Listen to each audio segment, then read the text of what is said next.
Ontem, quando a gente trouxe logo no início do nosso All News a notícia da decisão do Flávio Dino e que acabou trazendo inúmeras repercussões no nosso país, até mesmo no mercado financeiro, né? A gente trouxe aqui as análises relacionadas à decisão jurídica, né, do Flávio Dino e o quanto isso poderia beneficiar Alexandre de Moraes, que é alvo do governo americano com a lei Magnitsky. Bom, nós entramos em contato para conversar com o autor desta ação que foi decidida pelo ministro Flávio Dino. Ele é o advogado, inclusive, do IBRAM, que é o Instituto Brasileiro de Mineração, que teve justamente essa decisão favorável que foi tomada por Flávio Dino. Só para a gente explicar um pouco mais, a decisão do Flávio Dino de ontem, do Supremo Tribunal Federal, foi a seguinte: ele declarou a ineficácia da medida cautelar da Justiça do Reino Unido em relação à determinação que tinha sido dada a esse IBRAM, que é o Instituto Brasileiro de Mineração, em março desse ano, né, em relação à desistência da ação na Corte que pede a suspensão dos contratos firmados entre escritórios ingleses e municípios brasileiros. Foi justamente uma ação que questionava a atuação de municípios, né, em disputa com outros países. Teve esse foco, essa ação, e aí veio a decisão do ministro Flávio Dino em relação a esse caso e que começou a ser interpretada por todos como uma decisão que poderia beneficiar o ministro Alexandre de Moraes. Bom, estamos aqui com o nosso convidado deste momento, que é o advogado Valfrido Vade, que é o autor, inclusive, dessa ação e que pode nos ajudar também a trazer aqui o seu parecer. Olá, Valfrido, muito obrigada por aceitar nosso convite. Bom dia. Bom dia, Fabíola. Bom dia, Josias. É uma alegria que sempre se renova quando sou convidado para participar desse programa tão importante para instruir, para esclarecer dúvidas do país inteiro. Muito obrigado pelo convite. Vamos lá, professor também, né? Ele também, que também é professor. Vamos entender essa história. Essa ação que o senhor, inclusive, moveu, né? Ela teve algum objetivo ou tinha alguma intenção, de certa maneira, a trazer essa discussão dessa decisão que foi tomada pelos Estados Unidos aqui em relação ao Alexandre de Moraes? Queria só esclarecer isso, mas se não teve essa relação, por que ela foi interpretada dessa maneira pelos juristas? Muito boa pergunta, Fabíola. Aliás, as falas todas que antecederam a sua pergunta fizeram esclarecimentos que são fundamentais. O autor da ação não sou eu, é o IBRAM, o Instituto Brasileiro de Mineração, e eu sou o advogado, um dos advogados do IBRAM nesta ação. Aqueles que leram a decisão já sabem disso, e sabem também que o IBRAM pretendia nessa ação era simplesmente que entes da administração pública, em especial municípios, fossem proibidos de acessar uma jurisdição estrangeira, ou seja, um foro fora do Brasil, na Inglaterra, para demandar contra empresas que têm sede no Brasil por atos que praticaram no Brasil. Basicamente foi isso. E no curso dessa ação constitucional, que é a DPF 1178, um dos municípios vai à justiça inglesa e consegue uma liminar para tentar impedir o IBRAM de fazer novos pleitos no curso dessa ação constitucional, dessa ação de descumprimento de preceito fundamental. E consegue uma liminar. E um juiz inglês diz, olha, o IBRAM não pode mais pedir nada do que pediu para o Supremo Tribunal Federal. Aliás, tem que tirar dos autos a petição que é para o Supremo Tribunal Federal.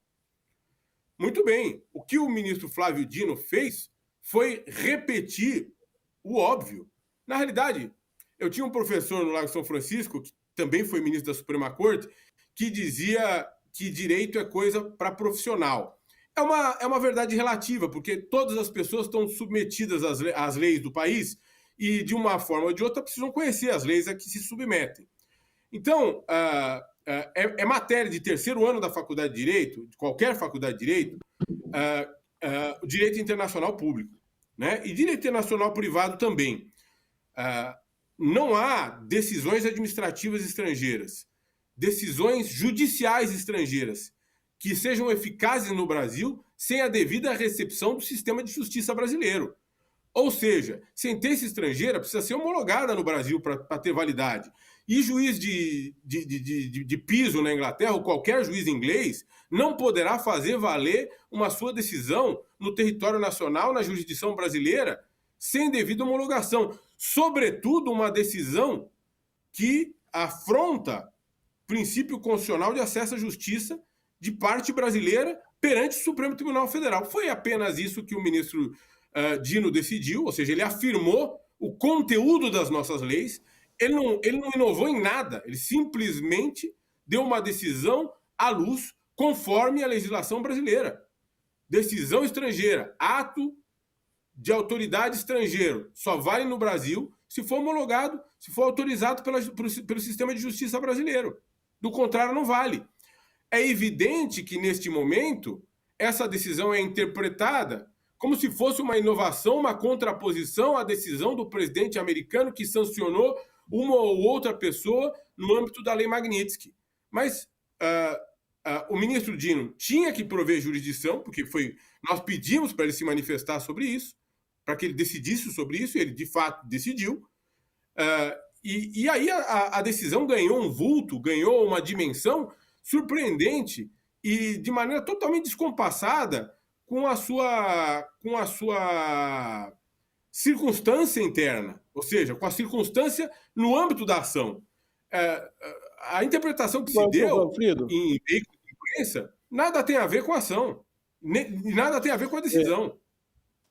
Não há dúvida, doutor Valfrido, que, primeiro, a ação original foi movida pelo IBRAM, o Instituto Brasileiro de Mineração, diz respeito a essa tentativa do Judiciário da Grã-Bretanha de fazer valer no Brasil decisão emanada do exterior, e também não há dúvida de que o que o ministro Flávio Dino fez foi reconhecer o óbvio. A Constituição consagra, inclusive, esse óbvio, né? Não há como aplicar no Brasil sentença do estrangeiro, senão mediante uma homologação, o reconhecimento do judiciário brasileiro, né?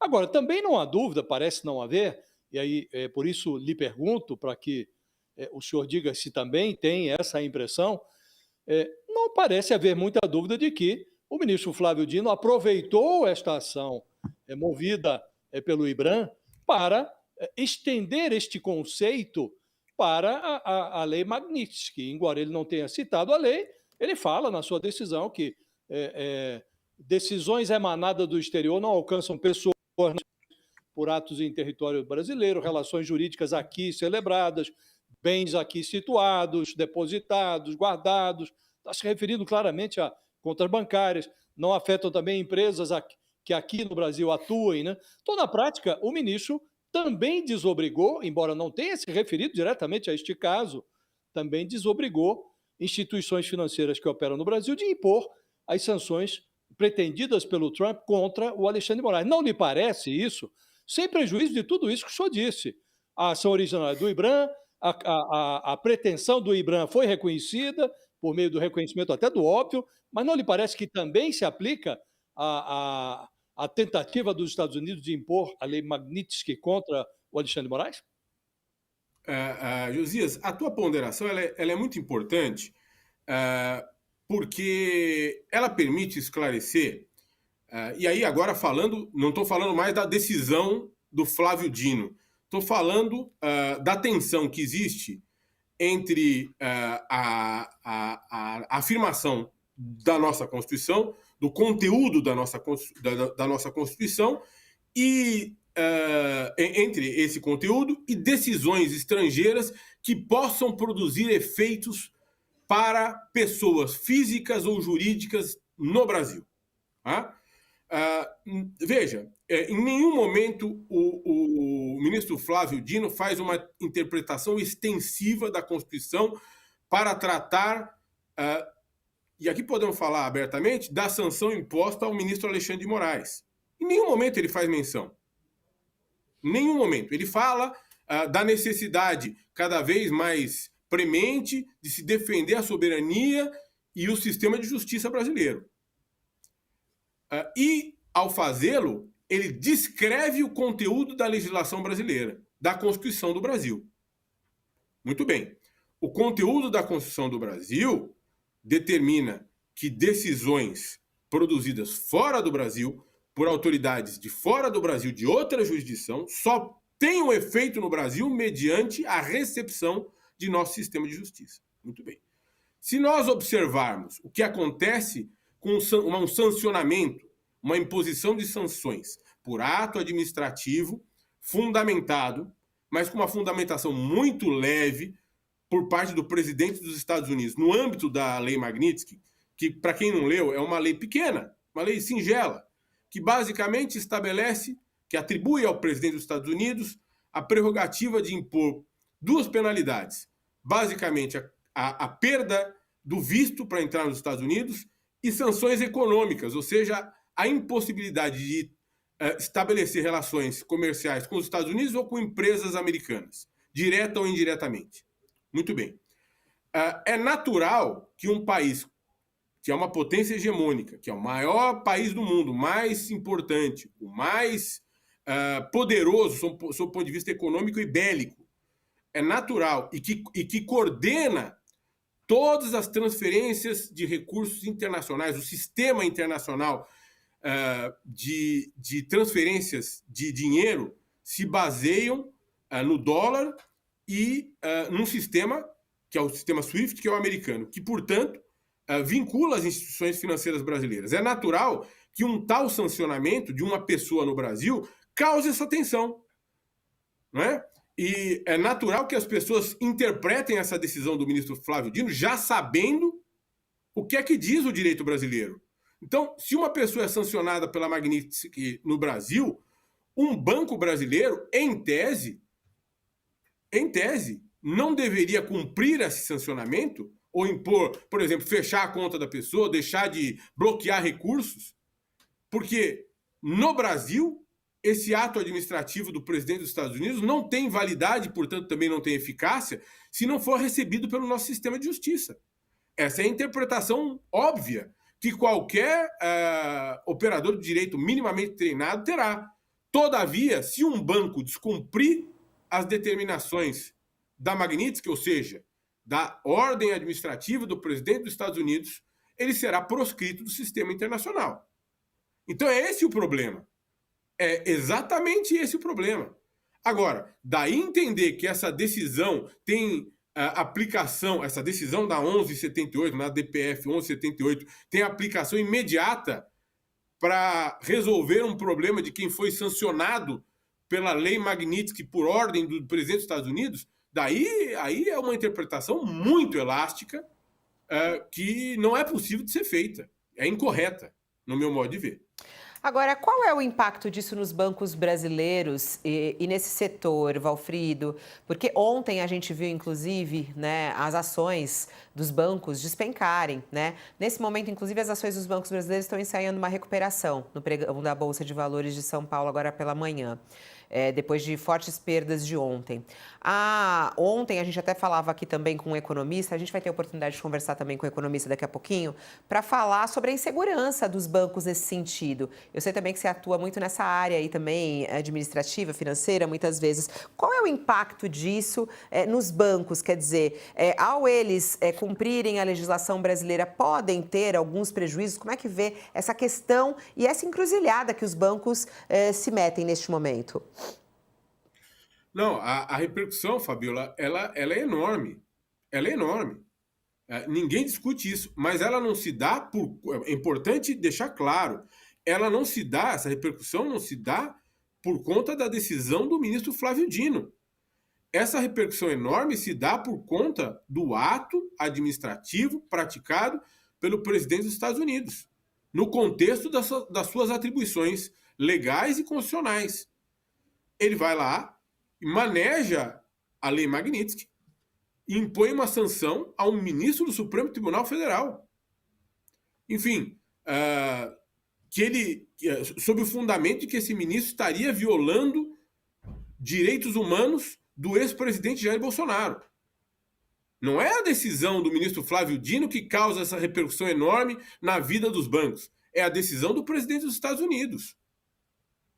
Aliás, se você me permite aqui, eu vou desbordar da sua pergunta e dizer, eu acho que essa campanha que se faz fora do país para aplicar a lei Magnitsky na tentativa de uma anistia a Jair Bolsonaro é um grande prejuízo à defesa do ex-presidente Jair Bolsonaro.